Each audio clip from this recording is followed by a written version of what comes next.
Case file 005-151. Case file date August 24th, 1990. Location London, United Kingdom. Subject Kyle Grant. Entity Jack. The following report comes from Mr. Grant's personal journal found at his apartment. August 24th, 1990. Friday. Entry 1. Mom bought me a journal to keep my thoughts in while I'm living away from home. So, here goes. My name's Kyle Grant, and I am studying literature abroad in London. This is also exciting. I never thought I'd leave Ohio, let alone the United States. It's a frightening yet truly wonderful experience. My apartment building is a little dingy, but I don't really mind. I'm on the 3rd floor and can look out at a fair bit of the city. The district of London I'm in is called Whitechapel, and I suppose it's a bit lower class, but the apartment was cheap and I should be able to commute to school in very little time. There are 4 separate apartment units on my floor, but I think only mine and one other are occupied. I'll have to meet my floormate later, since we'll probably see each other from time to time anyways. Classes start Monday, and I'm excited. No idea what to expect though. Guess I'll finish unpacking and call it a day. August 25th, 1990. Saturday. Entry 2. Explored Whitechapel a bit today. There's a ton of culture here, regardless of the status of the people here. Tons of cool little shops tucked away in a few places that I know I'm going to go eat at. The one thing I didn't like was how bright my colors seemed compared to everyone else. There were lots of black, brown and grey. Occasionally a splash of pastel on some of the women. But there I was in bright green, just drudging through the streets. Came home, but didn't meet the other tenant on my floor yet. No biggie. I'll get around to it, I'm sure. Time to write. I've been so stressed/excited/curious about my surroundings that I haven't been able to really write like I usually do. August 26th, 1990. Sunday. Entry 3. Didn't end up writing much last night and I fell asleep at my desk. I was kinda in a haze all day too. I think it's just a combination of anticipation and homesickness. I wrote a letter to Mom that I plan on mailing out in a few days, and that made me feel better. Oh, and I met Jack. I heard his door open with a rather loud creak from my apartment and hurried out to greet him real quick. He was interesting enough at a glance. Pale skin, sharp features, dark eyes, black hair. When he spoke, it was with a very faded British accent, like he'd been away from the United Kingdom for many years, so it was losing its touch. He picked up on my American accent and we talked about why I was over here. He mentioned that he had just moved back from the States and that it had been a long time since he had been back to London. A bit strange since Jack doesn't look a day over 25. But maybe he is one of those younger looking people. Class starts tomorrow morning. Excited, but I need to sleep now. Hope it's a good day. August 27th, 1990. Monday. Entry 4. Classes were enjoyable. I got a little bit recognition for being the American of the class, and it was kinda nice to be able to tell them about home. Really helped with that homesickness problem I was having too. We shared some of our previous work with everyone else today. A lot of people actually liked my writings a lot. And guess I really did get into this school for a reason. I think it's going to be great. Live, that is. September 19th, 1990. Wednesday. Entry 27. I met a girl today. I was visiting my favorite little restaurant across the street, and she happened to be eating there alone as well. Her name is Janessa, and she's beautiful. Long dark hair, big brown eyes. She caught my eye immediately. I can't really say how it all came together, but we ended up eating together and talking for a few hours. We're going to meet up tomorrow after I have class. Also, a lot of noise has been coming from Jack's apartment. It's nothing I can really understand. Just loud noises. I'll have to ask him about it later. September 24th, 1990. Monday. Entry 32. Janicer and I have kinda become a thing. I guess meeting back for dinner day after day will do that. I found we have a lot of the same interests, and she even enjoyed a little bit of my story I wrote back in high school.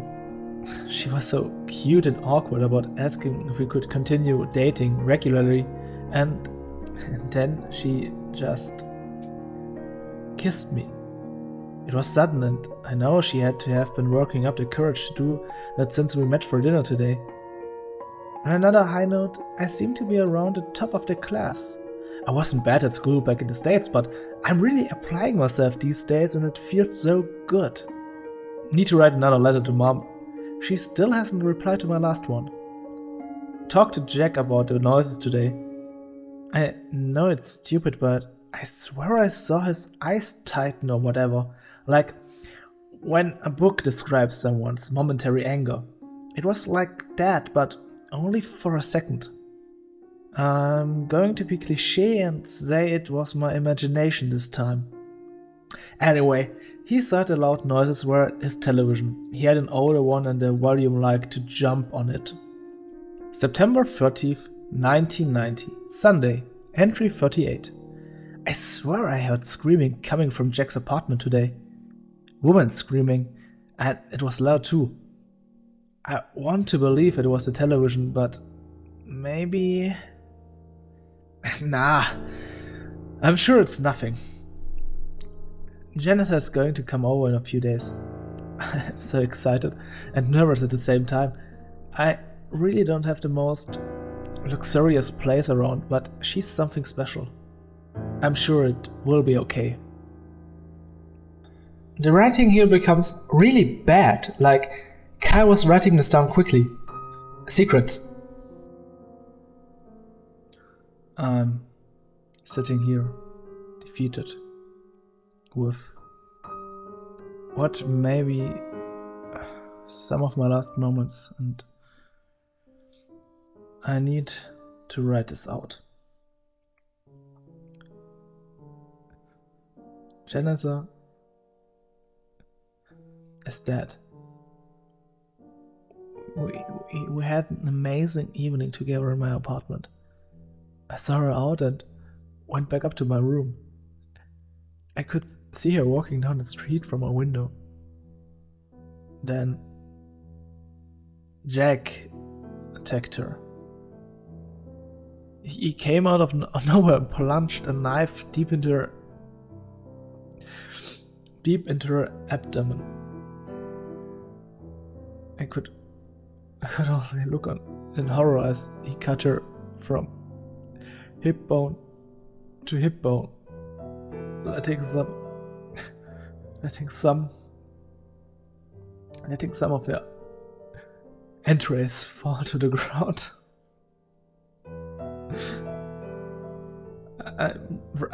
I'm writing this out detailed in case I never get a chance to tell the police about this.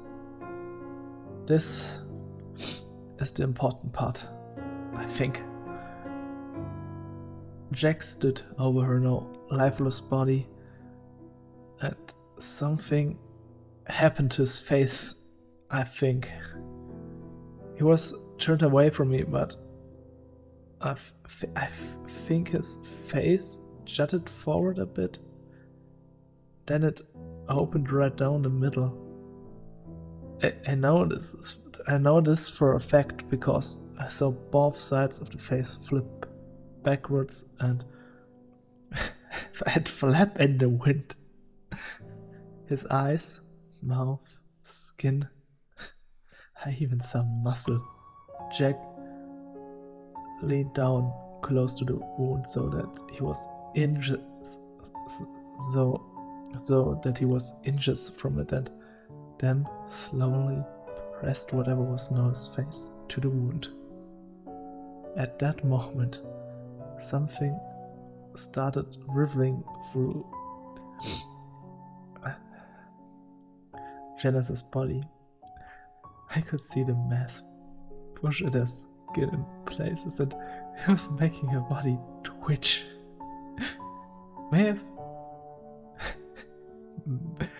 have been the most unsettling thing I have ever seen. I think it came from Jack's head, and it appeared to be systematically searching the inside of her body for something. It found whatever it was because the twitching became full convulsions, and it looked like something was ripped from her body and into Jack's face. He slowly turned around and I saw what his face now was. It was nothingness. It was hollow. It was death. There was a deep black hole replacing the entire face region on Jack. I was beyond feeling terrible at this point. I still do. I didn't and probably couldn't save her. Jack fell to the ground for a moment and his face flaps fell back over his face. It looked like some sinewy material latched onto both flaps and pulled them together. The face then seemed to fuse back to normal and he looked just like regular Jack again. I kept watching as Jack grabbed Janice's body and slumped out of sight.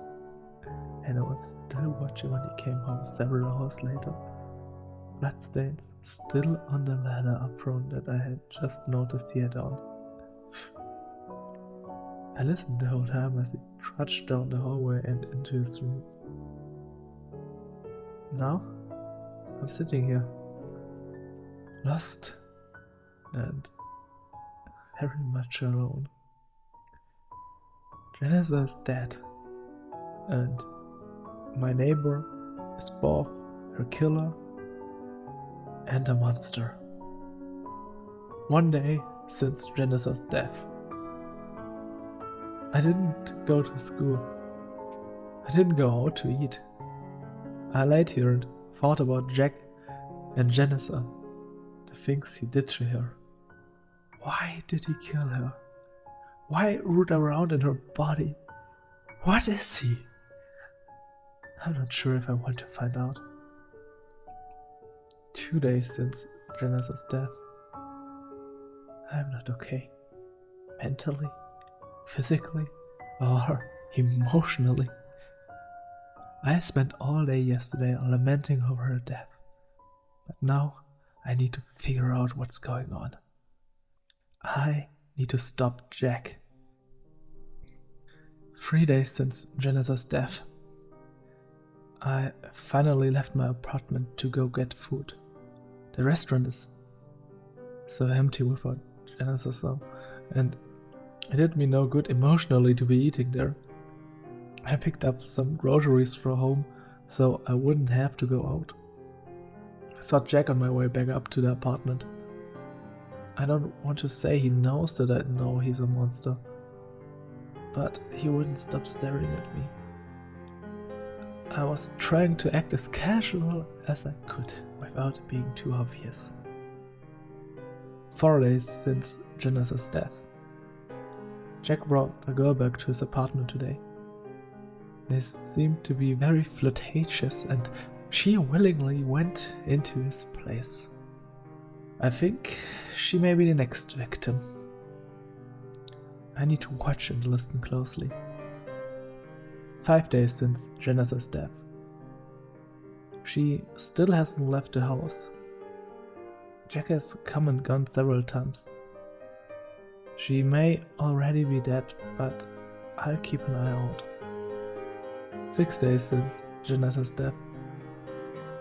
I heard her screaming again, so I slowly crept out of my room and pressed my ear to his door. The sobbing pleas of the girl I could make out were along the lines of, "Why are you doing this? Stop, just let me go."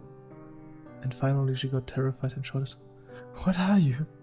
Oh my god, what are you? What are you?" I heard a gurgle, a tearing noise, and then this ridiculous slurping noise. And then I made a mistake. I leaned too close to the door and actually pushed it open a slight bit, making a loud creaking noise.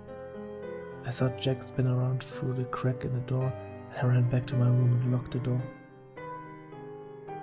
He's cut my phone line. I tried going out the window, but I can't drop 3 stories without dying or severely hurting myself. I can hear him at my door, tapping at it, calling my name. I know he's going to force his way in soon. All I have to defend myself are a kitchen knife and a wooden plunger that I am sharpened the end of with the knife. I'm going to try and stab it through his face. Maybe it's a weak spot. Mom, I love you. Thanks for always believing in me. Janessa,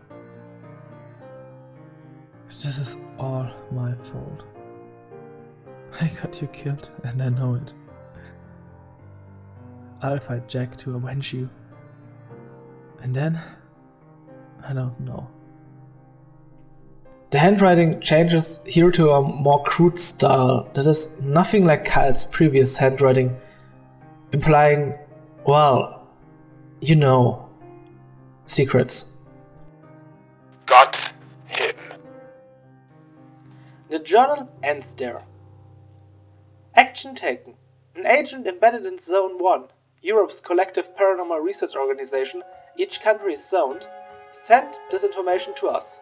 A search has begun for Jack, sending Agent Hoffer. Analysis. Jack is a known entity to this organization. His original name is unknown, but he seems to have taken the moniker somewhat recently. He is first mentioned, committing several gruesome murders in London in 1888. The trail goes coldly until he is found in Cleveland, Ohio, during the time frame of 1934 to 1938, jumping to Los Angeles, California, in the late 1940s. The fact that he still appears to be a young man despite his age and seems to take something from his victims' bodies implies that he has found a sort of immortality hidden in the human body. Jack will need to be captured and interrogated for the necessary information. Case update. Kyle Grant's mother was found dead at her house. Her body had been slashed open. It appears Jack is once again in the United States. Recall Hoffer from the United Kingdom and redirect his efforts around the murder point. Case file unresolved. Seems there's intrigue to be found everywhere, even in history. I don't have much to say here today. Stay safe, no sleep. Secrets.